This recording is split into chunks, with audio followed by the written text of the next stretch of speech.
ตนนี้เก่าไม่ถมกันละหันบ่มลี่กำแมงหมานีห้องกอยจิกกุงอยู่ดินกระตายย้อนดอกก๋อยเดียนซอมบนดอยหอยเก้าไม่แห้งขี้เต่าบ่มงาโอยาบ่มแปงใจมาไปแปงสาละนิตานังวิสาละท่าหมอกอูเล่นกำกอยคนฟังปีน้องขอจะไปถอยคือเหมือนเปดอยกู่นกหมาแห่คนฟังปีน้องขอจะไปถอยคือเหมือนเปดอยกู่นกหมาแห่เจริญสุขเจริญสีเจริญหมีเจริญไหวเจริญจิตเจริญใจเจริญไปยังศรัทธาบรรดาเจ้าป่อในแม่เจ้าปีนายน้องปีป้าหน้าอาศรัทธาทั้งหลายตึงยิงตึงใจตึงใหญ่ตึงหน่อยที่เฮาได้ร่วมรับฟังรายการวิทยุ FM 106.50 วิทยาลัยสงฆ์นครลำปางวิทยุเพื่อการศึกษาออกอากาศณวัดบุญยวาทวิหารพระอารามหลวงในเวลานับตั้งแต่วินาทีนี้เป็นต้นไปเฮาจะได้พบปะอยู่ด้วยกันนี้1 ชั่วโมงพร้อมด้วยกับวิทยุชุมชนต่างๆนะที่ได้ร่วมกันก็ต่อลิงอูจ๋าพันละนะพระสาธุเจ้าวัดห้วยแหนวันนี้เราอัตมาภาพพระดนุพลมุนิวังโสเฮาก็จะได้ปะปุบกันนับตั้งแต่วินาทีนี้เป็นต้นไปขอไวสาครูบาสังฆะเจ้าคณะพระสังฆาธิการจุโตนจุวรองค์พระเนนเห็นหน่อยจุโตนจุองค์ที่เฮาได้มาฟังนะครับขน้อยขอไวสาเด้อจากนั้นขอเจริญสุขเจริญสีเจริญมีเจริญไหวเจริญจิตเจริญใจเจริญไปยังนาบุญญาติโยมสาธุชนคนชาวพุทธทุกผู้ทุกท่านที่ได้รับฟังในการออกอากาศปุบปะภาษาตุเจ้าวัดห้วยแหนในวันนี้เขาพบกันอยู่ในระยะเวลานี้จะได้พบกันอยู่2 จ่องต่างแรกก็เป็นหนังต่างเพศเฟซบุ๊กไล่ได้ได้จ๋าได้พันละนาปะปุบหันนาออกมาต่างรายการแถมอันหนึ่งปะปุบกันในต่าง FM วิทยุนะครับ106.50 วิทยาลัยสงฆ์นครลำปางวิทยุเพื่อการศึกษาและก็วิทยุชุมชนต่างๆนานาที่เฮาได้ปะปุบกันสำหรับวันนี้ใครจะโทรอูจ๋าก็โทรเข้ามาได้นะครับเบอร์อัตมาภาพพระดนุพลมุนิวังโส0857245094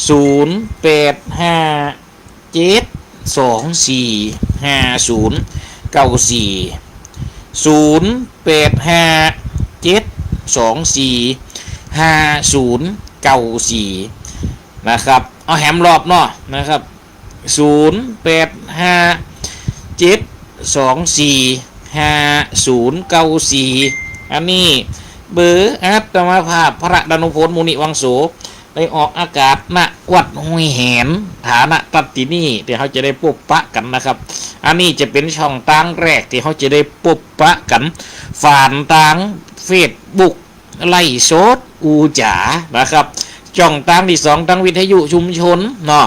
อันนี้เขาจะได้ยินแต่เสียงแต่จะโทรมาก็ได้อัตมาภาพก็เลยตั้งใจแห่เก้าเราเหตุก็เลยเอาเบอร์โทรมาบอกไว้ณต้นรายการตั้งแต่วินาทีนี้เป็นต้นไปนะศรัทธาทั้งหลายไผจะโทรมามาจ๋านะครับตักตายฮือกำลังอกฮือกำลังใจกะโทรเข้ามากันได้สำหรับวันนี้นะครับ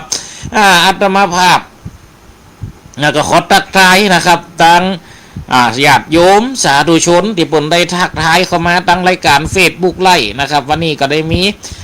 มีคนตักทายเข้ามาไวยสาครับท่านพระอาจารย์ก็เจริญพรนะครับอภิชาติมีธรรมนะครับที่ได้ทักทายเข้ามาต่อไปนี้คุณโยมแม่ยายแก้วบรรกาศโป่งเจริญพรแม่ยายแก้วเด้อเจ้าบัดได้ฮะได้ยินบัดได้ยินเสียงกันเหมือนขอโทรไปล่วงหน้าก่อนเต้ไปข่าวว่าอยู่เมืองลำปูนปุญญาวันนี้อันกันหูข่าวจะได้หรอฮะหูข่าวจะได้นี่โอ้โยมแม่เพ็ญศรีโทรมาบอกแม่เพ็ญศรีโทรมาบอกนี่ครับผมโอ้เงินโทรมาบอกนี่ว่าวันนี้แม่ยายแก้วเริ่มโทรมาวันก่อนไปปุ้นไปลำปูนมุ่นไหนเหรอนั่นแน่นั่นก็อาจารย์ก็แอลมาออกรายการเลยจนต้นลืมกันอย่างน้อยว่าลืมเก่าวันนั้นพอดีมันเอาผลมาดำหัววันนั้นแหละครับวันนั้นก็เลยเอาลงเฟซบุ๊กคือพอฮะนะฟังกับว่าดำหัวถุงหยาบนักกันหนอปีนี้ฮะถุงหยาบนักกันหนออันได้บอกปัจจัยปุ่นไปถึงหมู่บ้านนั่นได้อยู่ปันป่ายนะครับปัน80 บาทเอามาดำหัวนี่ฟังก็มันต้องการเลขป่ายเอาเลยถุงหยาบหนาเลยแบ่งกันห้องก็ได้กะนั่นนะเฮ้อันนี้กะแล้วอยู่วัดนั่นนะเฮ้แล้วกันตอนนี้ไม่ย้ายปีเข้าบ้านเขาจองกันยังแต่ว่าอยู่เมียงลำปูนอยู่ไปอยู่ลำปูนปุ่นวันโอ้มันปีกเด็กแกจะปีกวันใดมั่วนะไปเอวหาไม่เท่าว่าทำไมกันเลยไปเอวน่ากันไปเอวไก่นะก็เนาะไม่เท่าลำปางอยู่ดีสมัยกับไปเอวหาไม่เท่าลำปูน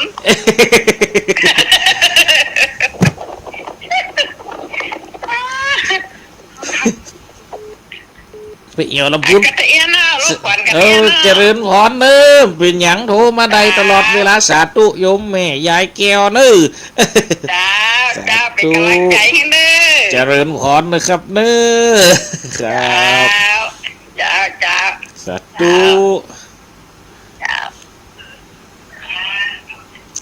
อันนี้ก็เป็นโยมแม่ยายแก้วนะครับบ้านกัดปุงเปิ่นได้โทรมาอุจจาต่อไปคุณแม่ยายอ้อยเน้อเจริญพรครับนมัสการเจ้าเจริญพรเด้อยายเจ้าวันนี้ได้ยินชัดดีก่อนตั้งปูนชัดเจนนี้เจ้าเสียงเจ้าแหววเลยเสียงก็จำได้เบอร์โทรก็มีอยู่เสียงก็จำได้เบอร์โทรก็มีเนาะมันห้องเรื่องมาได้มันมาโต๊ะมาเดียวนี้ห้องโอ้แต่ว่าแต่เมืองปานกับผ้าห้องขลึงแวดไปแวดมาตุไปห่วมงานศพส่งสักการอันปอดทุเจ้าวัดอันเจ้าอาวาสวัดของกอมเบิ่นเบิ่นตังศพบำเพ็ญกุศลที่วัดอันศพปานกับผ้าห้องแวดไปแวดมาเหมือนกันนะไปแวดมาเดี๋ยวนี้เฮียลุงนี่เป็นหนังรุ่นอยู่คนเดียวเนี่ยหนังรุ่นคนเดียวเลยตกลงมาสักหาเราตกลงมาสักหาไก่ไปไก่มาไปตกที่ไหนบ้างเดี๋ยวนี้นั่นนะฮะทั้งบ้านอาจารย์สนีกาหลวงนี่ตกมันนะทั้งบุญไม่ย้ายเราไม่ได้ออกปีนั่นนะฮะวันตุได้ตึงหมันฟดมาสักเม็ดตกชั่วเดียวก็หายแซ่บเปิดตรงมันเดี๋ยวไปสอบคุณน้องใหม่น้องคุณว่าเดี๋ยวมาคุดกันได้เด้อทั้งเพศเด้อเจ้ากับนมัสการเนอะมันเป็นกำลังใจให้เจ้าเจริญพรโยมแม่เนอะโยมแม่ยายอ้อยสาธุ อันนี้ก็เป็นแหมผู้แหมตันหนึ่งที่ได้ฮื้อกำลังใจกันตลอดมาที่เฮาได้ปะได้ปุ๊บได้อูได้จ๋าเนาะอันนี้ก็โยมแม่ยายอ้อยนะครับจากนั้นก็ขอเจริญพรนะคุณโยมแม่พิสมัยนะครับนะสีเทพทารงนะสีเทพทำรงเปิดก็ได้ตากทายเข้ามาอูเข้ามาจ๋านะครับได้มาเอามาตักทายกันกับไวสาเจ้าแม่ฟังนะวิบาทนางแหล ชัดเจนเจริญพรเลยโยมแม่ครับขอบุญหักสมหักษากูคูกูค้นบ่ว่าจะตักเข้ามาตั้งเฟซบุ๊กไล่ก็ตามตักอูจ๋าพันละนาปลาใสทางวิทยุโทรมาเป็นเบอร์ก็ตามอินดูมูดิโทรเหมือนกันนะ เพราะว่ายังได้เสียงตังก่อนลูกมูดิโทรทางโทรศัพท์นี่ถ้าว่าตังใครอันนี้ปั๊บบ่ใครเสียงตังก็โทรมาทางเฟซบุ๊กเนอะสมัครเฟซบุ๊กเนี่ย เอาโอ้เขามาจ๋าเอามาวันละนาจ๋าบอกนอสตาบรรดาพ่อแม่พี่น้องอันนี้โอ้บางที่บางแห่งเบิกเอามาโอ้ฝนกับตกฟ้ากับห้องขะลึงเวทไปเวทมาเอาต่างบ้านเมานี่ก็ยังว่านั่นน่ะก็ขะลึงเวทไปขะลึงเวทมาตะกี้ก็ลึงขึ้นไปตั้งเหนือปุ่นบ่เดียวนี่เลยมลองมาเต้าเดียว หลายเด้อพวกเลยดิทำตกก็แล้วไปถ้ามันตกก็เซมดีเนาะขอไฟจะไปดับก็แล้วกันนะอันนี้เจริญพรโยมแม่ยายพรบรรร่องวัวแดงเจริญพรแม่ยายพรเอาเจ้าเจริญพรได้ยินชัดนี่ก่อนทั้งปุ้นโยมแม่โอ้มันห้อยแล้วฝนมาชกนี่เหมือนกันเนอะทั้งพี่ก็ห้อนเหียลมเหียไหลอะฝนเม็ดมาชักเม็ดถ้าคนใดมาหันทางเฟซบุ๊กไล่จะหันนาตุเจ้าออกรายการโตเหลี่ยมตวงเนี่ยใช่ก็ไม่จ้างนะใจก็จ้างแหละแต่ฟังแต่เสียงเนาะไม่ได้หน้าด่าไม่กระเตียงทางปุ่นได้ยินชาติหน่อยโยมแม่นเนาะยินน่าว่ะอันนี้ไฟหินโอ้วัดไฟหินเนาะฟังวัดไฟหินเนาะติดตามตัวมาอูจ๋ากันมาฟังตัวเจ้าเจี๋ยโฮมสำเนียงเจี๋ยโฮมไปละสำเนียงเจี๋ยโฮมต้องให้สำเนียงจะกลอมไปหน่อยก็ข้ามหมดดูฮะไม่ก็หมดเหมือนกันดูหมดเหมือนกันแหละวันนี้เขาก็จะได้มาอูมาจ๋าลืมตักแล้วเนาะตอนนั้นเอาเรื่องของนางสงกรานต์เขามาแสกไปเนี้ยตันจบสักคำวันนี้จะมาเล่าให้จบนะไม่ย้ายนะเลี้ยงประวัติมหากษัตริย์เอาคำจบนอนนี่เนาะ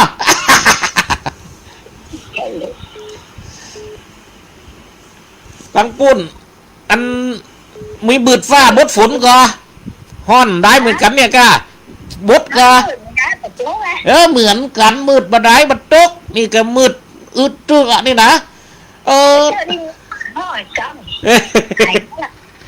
แต่ตอนนี้ประมาณสักบ่ายโมงปลายมืดมาเขากับกันอุ่นใจจะตกป้าโตแซมมาหายแซบไปยะ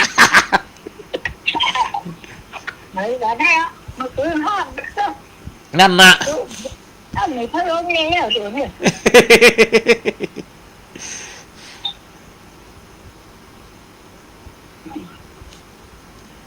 สบายดีเนาะโยมแม่เจ้าของแค่นี้ได้ด้วยวะอ๋อแหละฟังหน้าตานะกะอ๋อสาธุฟังกูตนกูองเนาะสี่ห้าองห้าเกินก็ว่าดอกพักปูเขาทำอะไรเนาะพักปูใหม่เว้ยพักปูตะวันล่ะพักปูสลีอาหารเนาะโอ้สาธุโอ้หลายผู้หลายตันเนาะสายลำปางอันนี้ดูสายลำปางนี่หูจักกูคนเนาะโยมแม่ แกไม่ได้หันจะอ้าวอ่ะ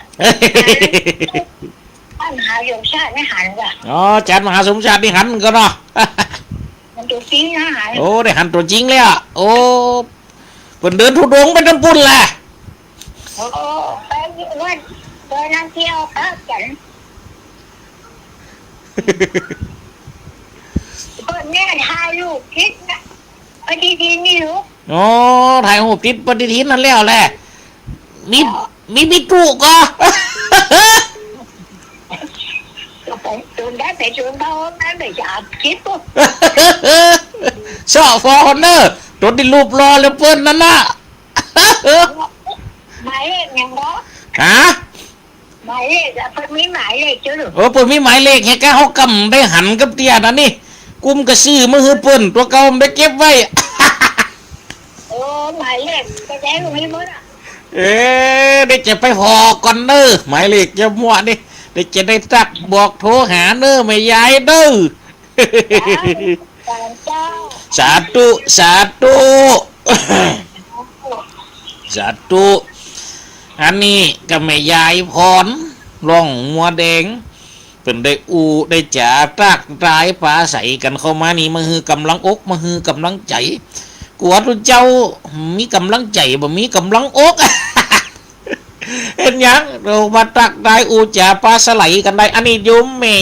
น้อยตาโทกด้วยแม่ยายน้อยเจริญพรเนอ ไม่ค่ะจ้า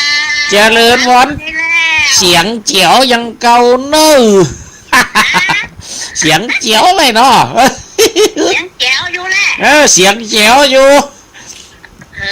เราประเดี๋ยววันนี้เอารายการเนาะ วันนี้ได้ออกของแต้ในวันนี้นะ ของพี่ไม่ใช่ของปลอม ไม่ใจของปลอมที่ตะเลียเกียมจะออกได้ออกจะกำโดนบนหดน้ำโดนบนดำหัว เจ้า มากอกห้องชุดเป็นเจ้าหลวดเตือหน้ามาวันนี้ก็ฉละฉลุงพระเจ้าเป็นน้ำเลี้ยวนั่งได้ล่อพระเจ้าเปี้ยมดเป็นกันเนอะ ตบเปี้ยจังมันเกินน่ะเย็นเป็ดออกคำแล้วอ่ะ นั่นนะแฮะเนาะผมนึกว่าลูก มันตื้อไข่เป็นคนรุ่งกันมองมีมาเดียวนี่ อันนี้ก็ขลึงหายแซบเป็นกันหอจุกันดีใจมันได้นะเดียวนี้นะ กันนั่นน่ะกันรุ่งอันนี้ไปทางไหนมาหูนี่ ฟอลโล่อันแล้ว แท้ลูกปูนเขาลองมาเนอะ โมดมาเดียวที่บ้านสนีกะหลงตกนะประส่งข้อความมาบอกในเฟซบุ๊กนี่ล่ะ โอ้ เออ นั่นแท้จะใกล้ด้อยแกเนาะ นั่นไก่ดอยลำไปขนาดเจงอยู่ยังตกมันว่าฟัดตก เปิ่นบานจุ่มบานเย็นเนาะ นั่นนะฮะ บอยขึ้นต้นบ่เป้านะ นั่นนะกาบัดจุ่มบานเย็นฝนลูกเฟิงสนีกะหลงถ้าเป็นไก่นี่ไก่อูไก่โจงมันน่ะสนีกะหลงนี่นะ จงนี่อันจนกันบ่แป้บ่กันหัวเป็นกันอ่ะ นั่นเนาะ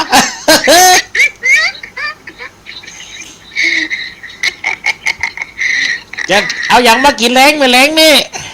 อ๋อแม่กินข้าวก็หอมดองมาเลยนี่กินแล้วละเจ้า ป้าตัวกินกับหอมดอง เจ้า ยังมากินง่ายให้ ยังว่านั่นกาเท่าแกแล้วแก้วบ่มัน นั่นนะเนาะ จองใจมันบ่มีเขาเอาขว้างอยู่แล้ว เป็นหยังอยู่กับศีลกับธรรมปัจจยมวลเนาะฟังคุณเจ้าปฏิดิกเนาะ พังตัวเจ้าให้อยู่กับน้ำกับทำแล้ว แม่นน่ะ พึกยังแล้วนะ ฝึกหยังแล้วกะตั้งไข่อะเนาะ พึกยังชี้ขาแล้ว ฝึกหยังสิครับเป็นหยังเป็นกำลังอกกำลังใจเฮ้อเนอะ เจ้าเหมือนกันเนอะ เหมือนกันเจริญพรแต่โยมแม่ยายน้อยอายุมันยืนยาวเด้อ เจ้า สาธุสาธุ ปีเนาะปีใหม่กับปนแล้ว แก เนาะ นะปีใหม่กับปูนมาแล้ว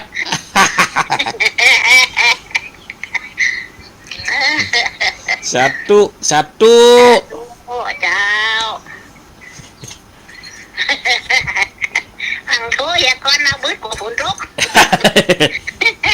ถ้าฝนตกก็จำได้อู้กันแหละ แม่นเอาเก่งไว้ดุมดีกว่า แม่ แก น่ะ หรอก แม่น่ะแม่น่ะ แย่แล้วเอาประกัน แม่น่ะตัวไฟตัวมันนะกำนันนะ บ มาตัวไปตัวมันเนาะเข้าใจดูค่ะ เออเดี๋ยวนี้ฟังกันไปเหมือนอายุมันยืนยาวเนาะ เจ้า สาธุ เจ้าเจ้าออกทานหวานเด้อ สาธุแข็งแรงแข็งแรง เจ้า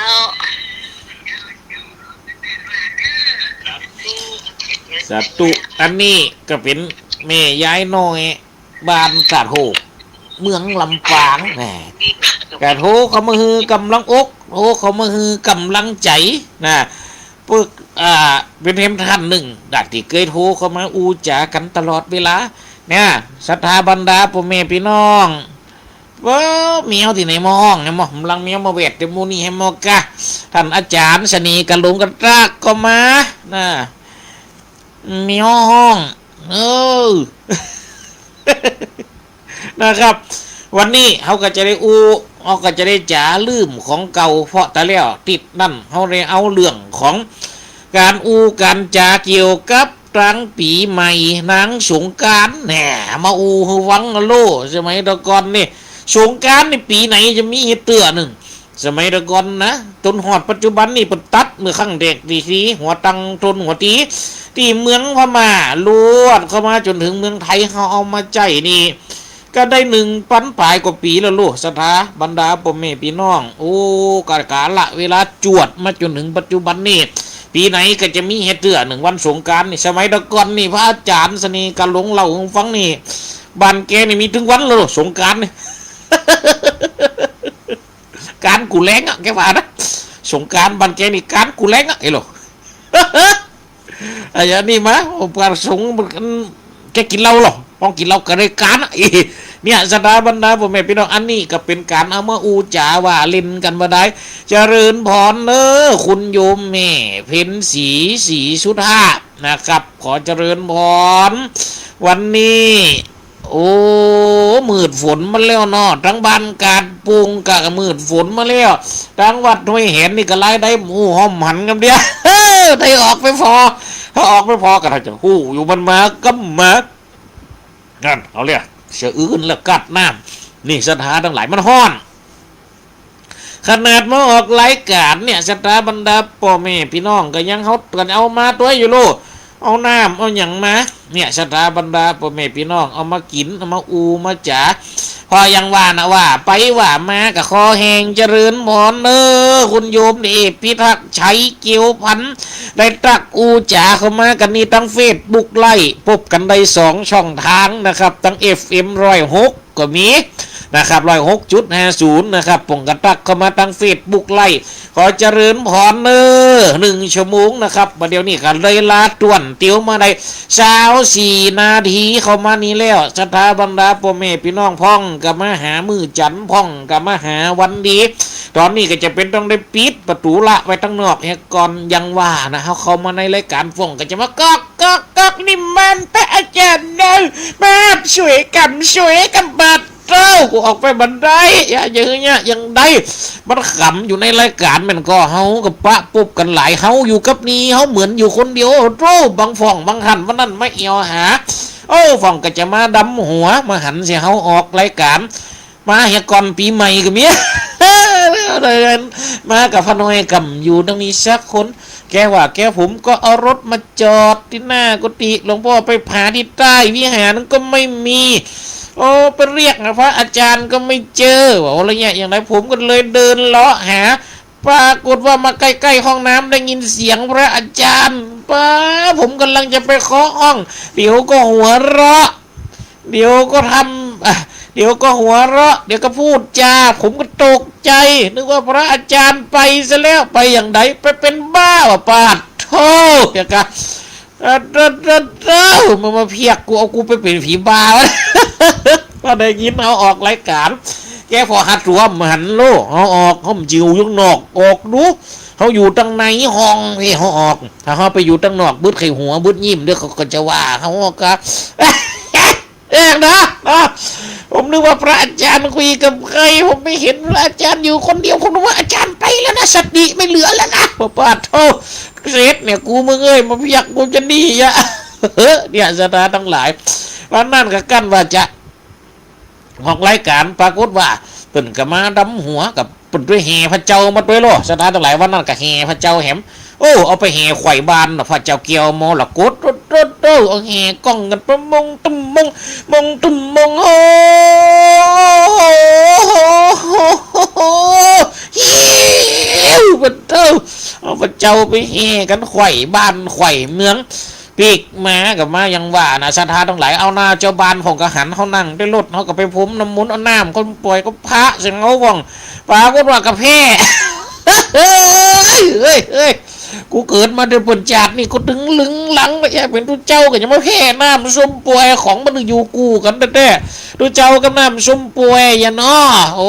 ตัวเก่าก็แช่มาแพ้น้ำส้มป่วยออกเป็นตุ่มเป็นเต้าเป็นเปล่าขึ้นมากับหนังแห้งป้าตัวจ้าเขียวฝันลืดว่าตัวรูปปนหนังตัวเก่าโอ้กูก็ยังมานี่แต่ไอ้ยะ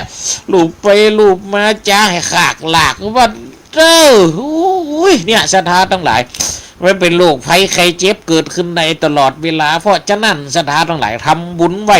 จังจะเป็นสิ่งที่ดีอะโรคายาปรมาลาภาควมมีโลกเป็นลาภอันประเสริฐมันกระตึงมันเกิดอยู่กับตนกับตัวบันเฮาพ่อแม่พี่น้องขอจะไปยานจะไปกลัวป้ากันเตรียมตัวทำบุญเตียงมัน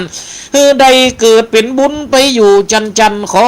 อย่างก็ได้ขอคือพาธนาขึ้นสู่สวรรค์จันฟ้าเนี่ยศรัทธาทั้งหลายบอกว่าจะเป็นภายในพวกกล้าไม่กล้าเป็นเขกบ้านเขกเมืองเป็นตู้เป็นพระมันก็ศรัทธาทั้งหลายตนห่มผ้าเหลืองเพื่อการกุ่งหลุงเลืองเสียเทียงไปใดจะเป็นหน้าที่อันใดศรัทธาทั้งหลายในโลกหลุ่มไตเฮาย่อมทำใดแต่ตักคือทำความดีศรัทธาบรรดาพ่อแม่พี่น้องจ้องจะเป็นตีหักแต่ตัดเม่นมันสืบไปทำบุญไว้เตอะบุญมันถึงจะหายทำดีบอกใดกันได้หลายต่ออันศรัทธาบรรดาพ่อแม่พี่น้องแม่นก็แล้ววันนี้เขาก็จะมาต่ออูจ๋าพัลนาเรื่องของไผ่ปิปริมานุปนี่เขาได้อูกันไว้หรือว่าไผ่หรือพระมหากัสสปะเนี่ยศรัทธาทั้งหลายถ้าเลี้ยวเขาก็ได้อูจนถึงไหนท่านพระมหากัสสปะกับเมียเปิ้นยังว่านั่นเนาะโอ้อยู่ด้วยกันมาเมินนานหลายปีโอ้กันทะลุงศีลดีบรรยุงเกี่ยวซึ่งกันและกันกันลากันปากันออกไปบวชผนวดเอาเป็นองค์ศีลมาทะลุงทรงพระเหลืองพระมหากัสสปะเถระเจ้าตั้นนั่นเล่ากระบวชได้แค่8 วันเต้อล่มใจซะหน่อยเราคนมันนี้พญาคนมันมีปัญญาโอ้ไม่ยายแก้วกาดปุงโทรมาแอมแล้วเจริญพรเขารอบ2เขาเจ็ดเฮียของสื่อพอเพชรบุตรนี่นะออกพอ2ยังหนำเดียวนี่พอ2ยังแหละพอ2ยังหนามาเดียวนี่อย่ามาปล่อยเฮียย่อยโอ้โหบนโต๊ะนาเลียมซิมซี่นาเลียมมงนี่นะหลอดไฟอยู่ดีอ่ะเนี่ยถ้าเอามันหนีเห็นมันหลอดไฟอยู่ใกล้ตายละไม่ย้ายไปเส้นมัดกัดลังหลอดไฟ2 หัวล้านเนี่ยกะน่าให้เจ็ดเฮียด้วยอย่าพ่อนาเลียมมงนี่นะรอบสองละสาธุเจริญพรเลยโยมไม่ย้ายเด้อพอ2ยังวิทยุกับพังวิทยุกับฟังเฟซบุ๊กไลฟ์ปุกกะฟอเนาะเจริญพรเด้อเจ้าสาธุอันนี้กะโยมไม่ย้ายแก้วบันการปงโทรมารอบ2เปิดไปฟอเปิดพอทั้งเฟซบุ๊กไลฟ์นาเลียมตรงด้วยน่าอย่างก็เป็นเฮียแหละยังว่านั่นเนาะแต่วันลุงแรงน่ะฮ้อนมันก็ฮ้อนนี่เขาจะเฮียอย่างได้ฟันลมมันก็เปิดแล้วนะโอ้ไวสาอาจารย์เนอท่านพระครูนะครับวัดนาไม่แดงเมืองซุปปราบผมขอไวสาบารมีท่านพระครูเด้อโอ้วันนี้สำคนเด่นคนดังมาฟังรายการเฟซบุ๊กไล่มาฟังรายการ FM 106สัมปาเท่าใจเต้นตึกแบบนี้นะไอ้สุมาร์ใจขี้หัวไข่โยมูเลยหัวปาลมีเพิ่น ปุ่นได้มาฟังมาอูมาจ๋าขอไว้สาบอกกูแอบรอบเด้อนะครับตักตายเข้ามาตั้งเฟซบุ๊กไล่เพจตัวเองนะครับขอไว้สาปุ่นเขาก็จะได้อูจ๋าคนมีมาหยาปุ่นได้ตัดสลูพระมหากัสสปะเถระเจ้าต้นเป็นเก้าอายุได้120 ปีกันนะสดาทั้งหลายพระมหากัสสปะตนเจ้าตันนี่วันนี้เขาจะเอาคำจบนะประวัติของเพื่อนนี่ตอนนี้ตวนเตียวเวลาเข้ามาได้กึ่งจุ่มมุงปลายแหมนาทีด้านนี้เขาก็จะได้เล่าเขาจะได้พันละนะผลก่อนนั้นเล่ามาตั้งแต่ปุ่นเกิดแต่งงานลวดตึงลาออกบวชฝันนวดเป็นสงฆ์ได้มาดันลงเป็นสงฆ์องค์เจ้าเนาะมหากัสสปะตนเถระเจ้าได้เป็นตุเจ้าแต่ตักได้บวช8 วันนะสถาบรรดาพ่อแม่พี่น้องมาตัวบุญเก่าฟุ้งฝักปกว่าใดเป็นดีใดเป็นอรหันต์ดูลองขึ้นพอเถอะสถาทั้งหลายได้เป็นพระอรหันตสาวกะเจ้าเป็นอสีตินะสถาทั้งหลายลองขึ้นพอเถอะโอตู้ได้ฮับเอตทัคคะเป็นอย่างได้สถาบรรดาพ่อแม่พี่น้องเป็นเลิศกว่าพระภิกษุสงฆ์องค์เจ้าทั้งหลายในดานทุดงเขาวัดด้วยสถาบรรดาพ่อแม่พี่น้องข้างเมื่อพระพุทธเจ้ามหากัสสปะเถระเจ้านี่เขามาบวชละโลก็ยังว่านะว่ายุคไหนว่าสมัยไหนหรอสถาทั้งหลายคนดิหุมคนดิหุมจ๋า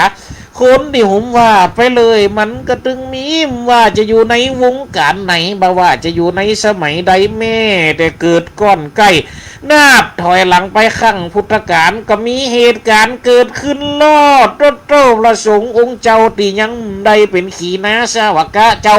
ที่เป็นประสงค์องค์เจ้าผู้ดุชนคนธรรมดากับปากันอูปากันจาเล่าควันท่านรู้ไหม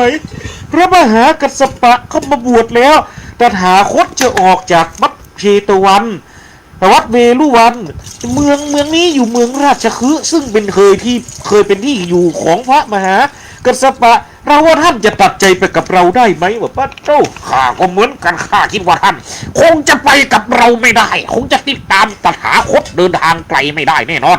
ดังนั้นข้าให้เลยพรุ่งนี้พระมหากัสสปะไม่ไปกับพวกเราแน่นอนใช่ไหมท่านวะเราก็ว่าเหมือนกันนะท่าน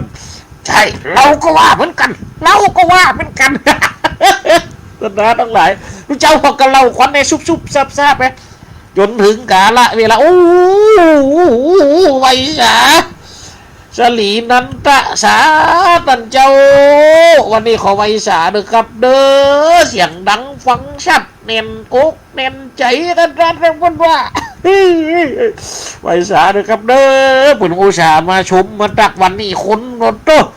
ที่ปุ่นมีชื่อมีเสียงรุงเรียงกันกรุงมาพอเขาหลายปัดเด้อเมียเดี๋ยวจะลูกโลนเนี่ยนะนี่นะ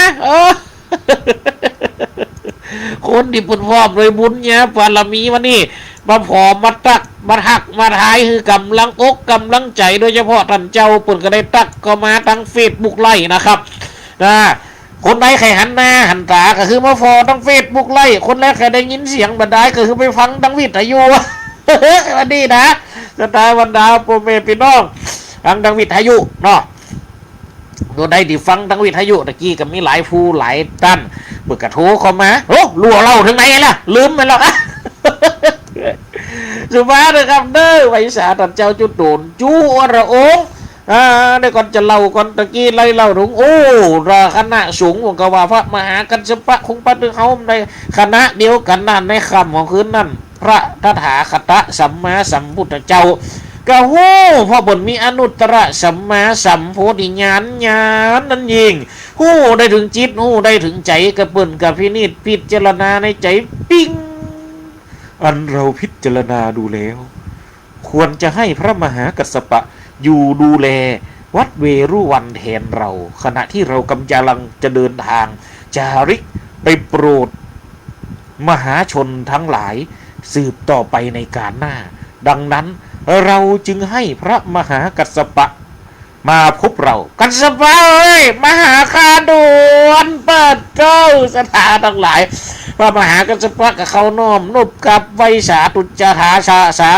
ไวสาพระมหาตถาคตของเขาโตข้าแด่ พระผู้เป็นใหญ่ในโลกทั้งหลายข้าพเจ้ามหากัสสปะเองพระยะค่ะพระองค์จะให้ข้าพเจ้าอยู่ที่นี่จริงหรือพระยะค่ะวะแม่นแล้วคือท่านอยู่แตนเนอร์วัดเวลุวันนี้ซึ่งก็อยู่เมืองราชคฤห์กระถึงบินตีที่ท่านที่สมควรจะเพื่อสมควรที่จะทำที่จะอยู่ที่จะดูที่จะเลเต้นคากำเดี๋ยวนี้ข้าจะป้าพระสงฆ์องค์เจ้าทั้งหลายนี่นะไปปุ้นไปติดไปโฟดไปฝ่ายเจ้าบันเจ้าเมืองคือรายการกุ้งรุ่งเรืองเสียเทียงบันงามที่อื่นเน้อเผาที่งานคากำเน้อว่านา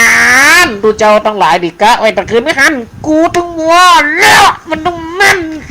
เฮ้ยเฮ้ยเฮ้ยเฮ้ยเฮ้ยเดี๋ยวสถานทั้งหลายมันจะหู้ใจกันโลกมันก็จิตใจของไผจะหู้จิตใจกันในมันจะมียกเว้นที่เป็นอรหันตะขีนาสาวกะเจ้าวะเนาะ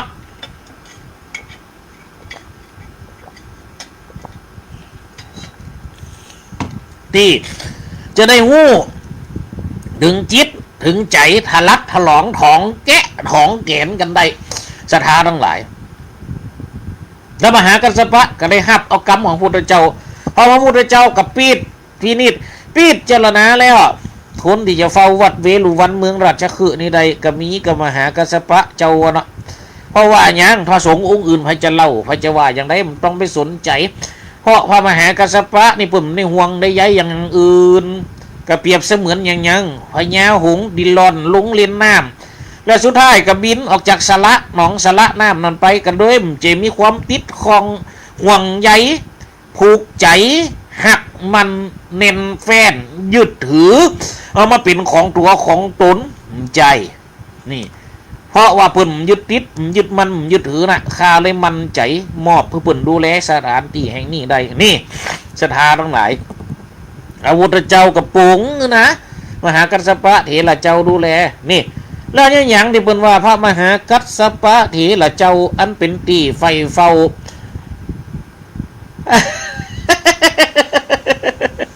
โอ้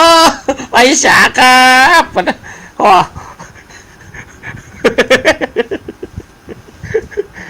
อันนี้เบิกกระตักมาตั้งเฟซบุ๊กไล่เนอะถ้าคนใดเคยหันตั้งเฟซบุ๊กไล่กันมาพอนะท่านอาจารย์สลีนันตะเบิกกระตักอูจ๋ากันมาดิครับผมก็ได้อ่านของเพิ่นนะครับพระมหากัสสปะเถระเจ้าก็ยังหนึ่งเป็นตีหักตีหุมเป็นตีจุ้มของหมู่เทวดาทั้งหลายเพราะว่าเปิ่นหุมเขาอย่างนี้โลดสมบัติเขายานน่ะเขาชานน่ะศรัทธาทั้งหลายคนใดถ้าเปิ่นออกแล้วคนใดได้ใส่บาตรก่อนน่ะจะเป็นบุญที่สุดเปิ่นว่าครั้งแรกที่เปิ่นเข้า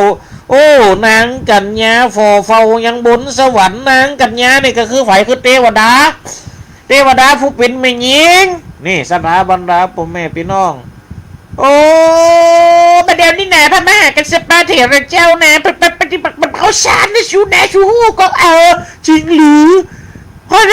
ข้าพเจ้าไม่รู้เลยนะนี่แม่นแล้วเป็นข้าวสารนะชูไข่หูก็ประเดี๋ยวนี้นะมันจะออกกลับในเมื่อกี้วันนี้แล้วนะประเดี๋ยวนี้เขาจะปากันไปใส่บัตรยัดน้ำใหม่ท่านเขาจะได้บุญนักนะให้ใครไปฟ้องมาด้วยกันนี่เนอะ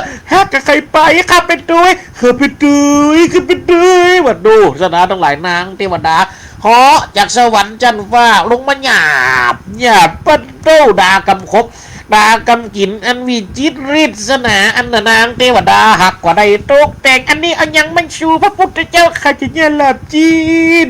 อันนี้เราจะเนี่ยยังก็จะแกงหังเลชูพระเจ้านะอันนี้เราสูจะเนี่ยยังก็จะต้มจืดปัดโตมาอูมามีกระกำกินป่วยนั่นมันก็แกงหังเด็กมันก็ต้มจืดคือแล้วนาก็จะเป็นเส้นปัดโตเนี่ยสตาร์ทั้งหลายนางเทวดากันวัดจัดสำหรับถึง500สำหรับจะมาล้อหับมหากัสสปะเวลาออกยานนะออกฌานมาพระฌานสมบัติมาโบโตสุดท้ายเพียงออกฌานสมบัติแล้วปุ๊บพระมหากัสสปะมาหันใส่ของกินกำครบเรียบร้อยปัดโตอันนี้อย่างนี้อันนี้นะพี่กะปิเจ้าอันนี้ครับอันนี้เจ้าฟักหน่องคว้าใส่ไข่เจ้าอันนี้ก็ผักละเจ้าอันนี้ก็ใบเขียต้มนะเจ้าอันนี้เราใบเขียอย่างนั้นอันนี้ใบเขียฮัมม่าเจ้าเอากินกันเจ้าลวกมาแล้วเป็นน้ำแล้วเจ้าเนี่ยสตาร์ทั้งหลายโอ้กำกินงดงามวิจิตร